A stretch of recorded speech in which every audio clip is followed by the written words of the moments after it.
I'm Chef Desmond Keefe, and I'm here again at Rowan College at Burlington County at the Demonstration Theater, and it's time for another episode of The Humble Spud. And today, it's all about pizza!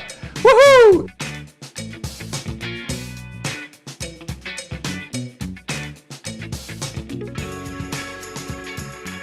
Pizza, when you're talking about a potato pizza, there's kind of two ways that you can go here. You can make the potato crust, or you can make the potato the topping for the pizza. And we're gonna do both today. So let's start off with making a potato topped pizza. And that's gonna be with fresh rosemary, some fontina cheese, and some red onions, thinly sliced. And so it's all gonna be a beautiful crispy topping with our traditional pizza dough. So the first step, of course, is to get started on our dough, so let's get going. All right, so what I have here is a teaspoon of our active dry yeast. I'm gonna put that right into our stand mixer. I have 3/4 of a cup of 110-degree water. So that's that room temperature, a little bit plus water that I wanna use to get all mixed together really quickly there. And then from there, I just wanna give it a little bit of a stir. So we're gonna put that on the low speed, of course. And then there we go there. Now, I've got a cup of all-purpose flour. And so now that it's whisking up very nicely, let's go ahead, turn that off, drop that down, and we'll add that first cup of flour. And we wanna get that to the point where it is a nice, smooth texture. Okay, so that's gonna do its job there, just real quick. We're getting a little bit of a paste. That's what we're looking for to start with. All right, and so now that it is at that point, I'm gonna turn it up for a second here, just to give it another opportunity to get good and smooth. All right, perfect. All right, turn that off, back onto low. And then what we're gonna do is go ahead and scrape down the sides, just to make sure we don't get any lumps in our dough. And then we'll start adding the other cup. So it's a total of 2 cups of all-purpose flour that we're gonna be using for this. So we're gonna add it about 1/4 cup at a time, just like that. And so on we go, just to allow it an opportunity to incorporate. And so a little bit more. That's what we're looking for. Sometimes I actually will lift up the bowl a little bit just to make sure that anything is stuck on the bottom gets picked up. There we go. We're gonna add all the rest of it, just like that. Perfect. There we go there. There we go. All right, now I have 2 tablespoons of cornmeal. I'm gonna throw that right in. I also have, I'm gonna put in 1 tablespoon of olive oil, accurately measured as you can see when it comes to that. And then we definitely need to get a pinch of salt in there too. So let's put that in, just like so. Just a teaspoon is what we're looking for on that. All right, so now that we're almost there, let's close this up now because we don't want to start jumping around. And it's just about thoroughly incorporated. And so then what we need to do after it is a nice smooth texture, there we go, that's good. All right, we'll turn that off and then we're gonna switch it out. I'm gonna go from my paddle to my dough hook, and because we wanna knead it. Now, you know, some of you guys, as I've said before, really love to do that kneading right on the table. It's somewhat therapeutic, I understand that. I am definitely a dough hook guy. That's what I like to use, and it works well for me. I'm gonna turn that on 2nd speed, and this is going to knead for 8 minutes. All right, so we've got that kneaded just the way we like it, so I'm gonna turn that off. All right, perfect. Now we're gonna take that and we're gonna get our dough hook out, just like that. Move that off to the side. And all we need to do now is cover this with a nice clean towel, and we're gonna set that to the side in a nice warm spot for a couple of hours. It takes a while. It's not a lot of yeast, if you notice. It was only a teaspoon of yeast. And the reason why is I really like the texture of this dough when it is given all that extra time to rise. And so that's the reason why I did that. So while that's rising, let's go ahead and get started on our topping. So what I have here is some beautiful fresh rosemary, and we're just gonna strip those right off of the stem, just like that. And oh my God, I just love rosemary. It makes me think of the holidays in particular. I love roasted red bliss potatoes with rosemary, and so that's one of my favorites right there. So we're going to take that and we're going to chop that up. We want about 2 tablespoons of fresh rosemary when we're done here. So that's what we're going to do now. Just chop that up real nice. And then, now that we've got that where we want it, we'll go ahead and put that right into our bowl that we're going to use to mix all of our toppings together. So in that goes, just like that.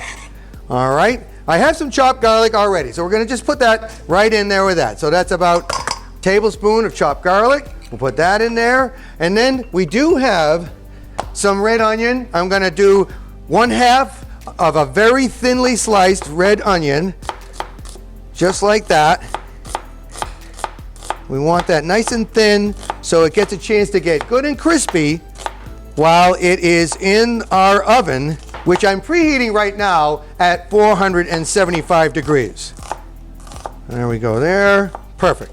All right. And then we're going to kind of push those together a little bit like that, just to make sure that they're all separated. All right. And so then I've got 2 more tablespoons of olive oil. That's going to go into our topping.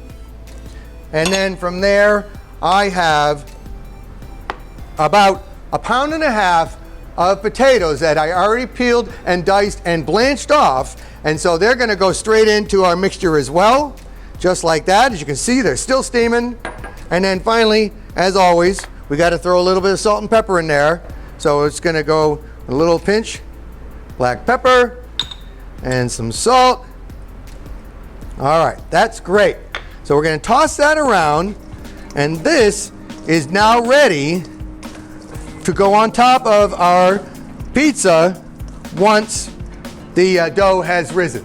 All right, so we'll be waiting for that dough, and we'll be back in just a minute.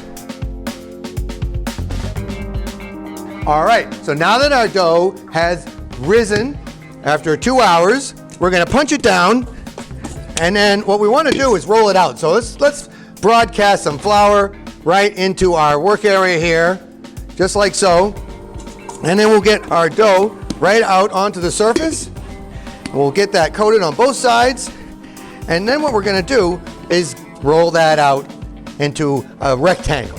That's what we're going to do here. Now, of course, you know, you once again, if you want to, you could go ahead and throw that up in the air and spin it around and do that sort of thing. I want it to be more of a square so that I get the most yield out of it. So that's the philosophy there. And so we're just going to keep turning it and stretching it a little bit to the way we like it. All right. It's always that challenge to get it so it'll get that nice even size. And so let's go ahead and bring things over from this side just a bit. That looks good. Just like that. Okay. That's just about right. I like that. So now I have a little bit of cornmeal right here that I'm going to sprinkle onto this sheet pan, just like that. And that way it's not going to stick to the pan, and it'll end up being a beautiful brown crispy base to our pizza. So now we'll just go ahead and pick it up and then transfer right onto our pan, just like that. So now that it is on that tray that we like, just like so, let's make sure that we get an even distribution of our dough all the way around. Try to stretch it out to the corners as much as we can. Oh, that looks fantastic.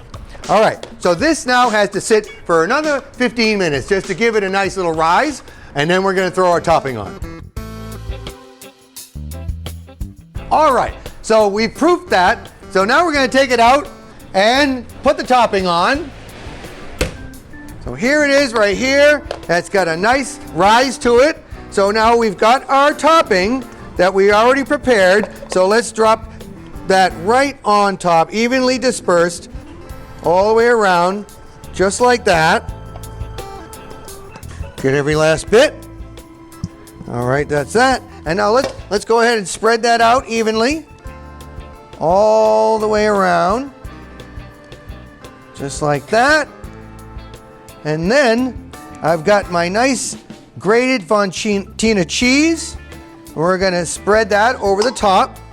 I got 4 ounces of grated Fontina cheese here, and that is going to be just gorgeous. You know, and I don't like to, I hate to even say this because I love cheese and there's no such thing as too much cheese, but if you put too much cheese on this particular item, you won't see the potatoes and they won't get crispy.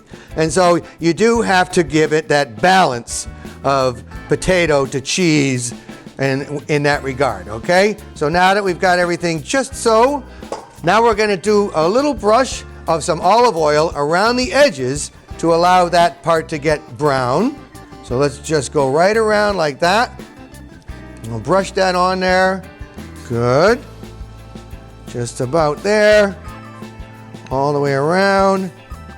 And then as you'll remember, I've got my oven preheated at 475 degrees, and we're gonna put that right in for 12 minutes.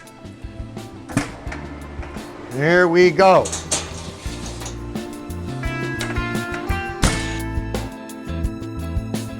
All right, so let's go take a peek and see how those pizzas are looking. Oh, gorgeous. Golden brown. Just the way we love it. Melty and scrumptious. All right, so what we're gonna do is we're gonna go ahead and take our pizza cutter and cut this thing up into some nice squares, just like so. Now, I know this is gonna be another minute here. Just get all the way through. There we go, just like that. All right, I like a nice big slice of pizza, of course. That's the way we do it, just like that. We'll get a nice center cut, and we'll put that right on our plate. And if we want to, why not do one more, all right? Because more is better. So here we go right here. Just gonna put that one right on top, just like that. Give it a little shingle effect. And there we have our beautiful rosemary potato pizza with red onions and Fontina cheese. Stay tuned. We're gonna work on our next pizza, which is going to be the potato crust pizza.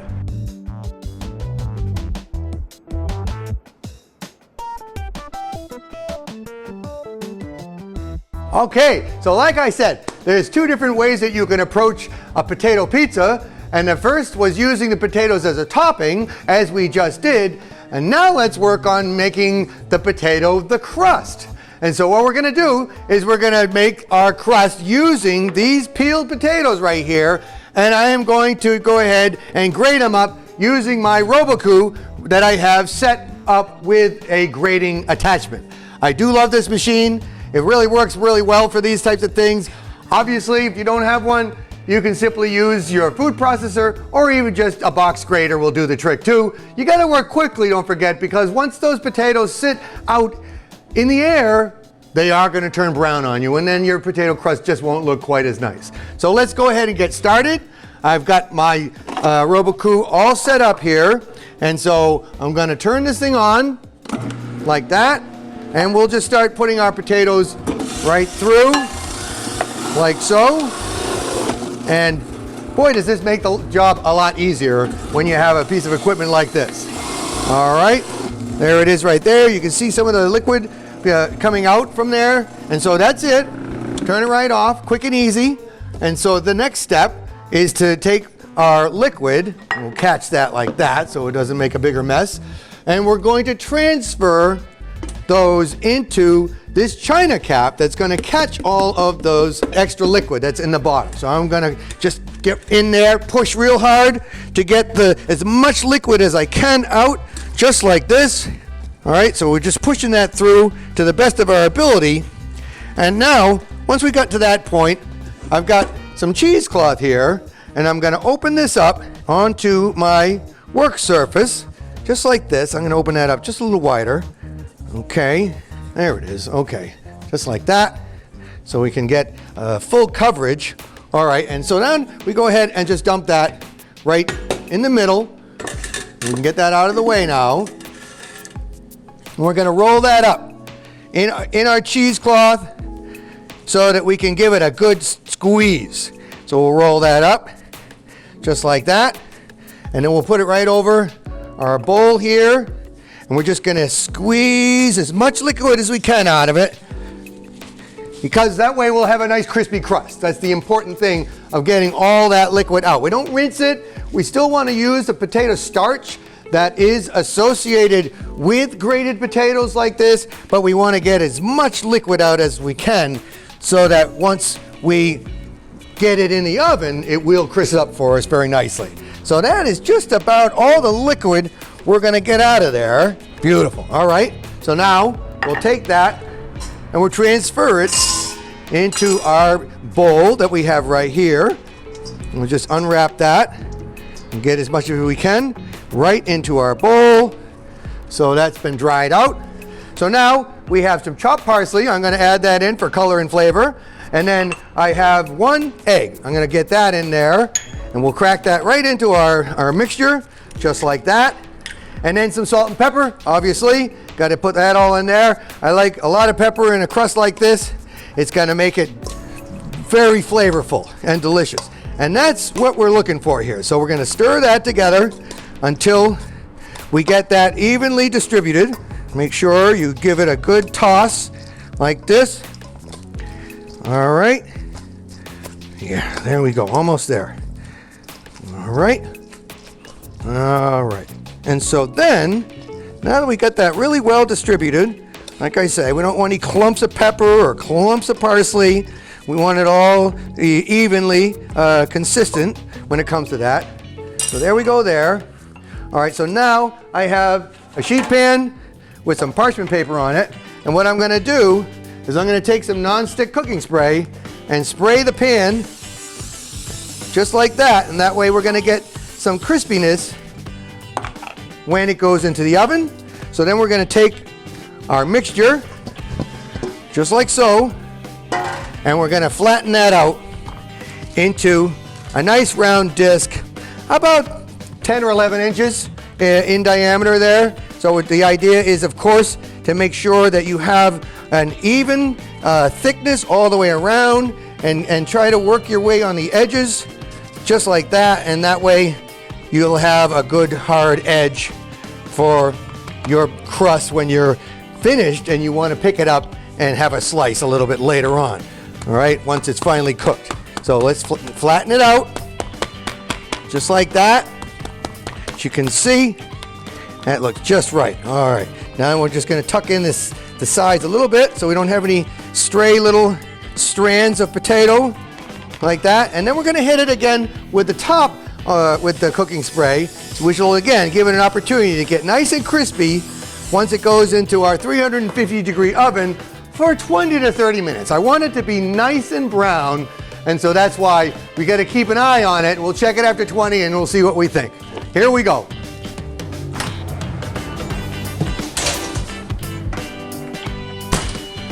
All right, so now we're going to get our sauce ready. Here it is. I have it made all up in advance, so that's beautiful. And so now we're just going to wait a minute. All right, so it's been about 20 minutes. Let's take a peek and see the color. Oh, that looks just right. All right, so we've got a nice brown, crispy crust right here. Okay, so now this is very simple. All we're going to do, we're going to take some of this tomato sauce that I made earlier. So it's very traditional, little marinara, garlic, a little bit of onion, some oregano, and a little bit of green pepper, just finely diced up. And so I simmered that with the tomato puree. And so then we're just going to take that and spread it evenly over the top of our crust, just like so. Try to go as close to the edge as you can without going over. And there we are there, just right, all the way around. Perfect. All right, now let's go ahead and put in some of our mozzarella. I've got this grated mozzarella right here that we're going to put over the top of that. We all love our cheese. You can do a cheese blend. You can add a little Parm or Asiago or something if you want. I went straight mozzarella just because I am a traditionalist when it comes to this sort of thing, and I think it's gonna be gorgeous. Can't wait to pop that into the oven and then pull it right back out again. So here is, again, that whole idea of making sure you get an even distribution in the coverage of our pizza. Oh, there it is. That's gorgeous. All right, so let's go ahead and pop that right back into the oven. And we're gonna let that go for about 20 more minutes until it's good and brown and crispy all from top to bottom. Okay, so we've been in there for about 15-20 minutes, and we're gonna take a peek and see what kind of color we've got on top. Oh, that is exactly what we're looking for. Just beautiful, nice little bits of brown in our cheese, and it's crispy around the edges. So let's go ahead and give it a cut, and then we will plate it up. All right, here we go. We're gonna cut this into 8 nice slices, just like that. So let's go ahead and now plate a couple of these slices up onto our nice rectangular skateboard plate. There we go there. Oh, look at all that gooey cheese coming off of there. All right, we're gonna do a little rearranging. Get that one so it's facing over here, just about like that. Oh, I like that, that's nice. Okay, might even put one right in the middle. See if we can find a thin one to go right into the middle. Because, you know, more is always better when it comes to cheesy pizza like this. All right, so there we are there. We'll put that on. We're just gonna put a little chopped parsley right over the top, just to give it that extra little nice presentation. And there we have it. There is our potato crust pizza with fresh mozzarella. And as I said at the beginning, there's really 2 approaches to when you want to make a potato pizza. It's with the potato as the topping, which we did at the beginning, where I did the fontina cheese, the rosemary, the sliced red onion, and the diced potatoes, which got nice and crispy on top. And then this time we made our potato crust, where we grated it, squeezed all that liquid out, and then topped it with our nice sauce and some mozzarella cheese. And there you have it. That's our episode today. It's all about pizza on the potato. And so tune in next time. We're going to be having our season finale, and it's all about potato tailgating food. Can't wait to see you then. Until then, stay humble out there.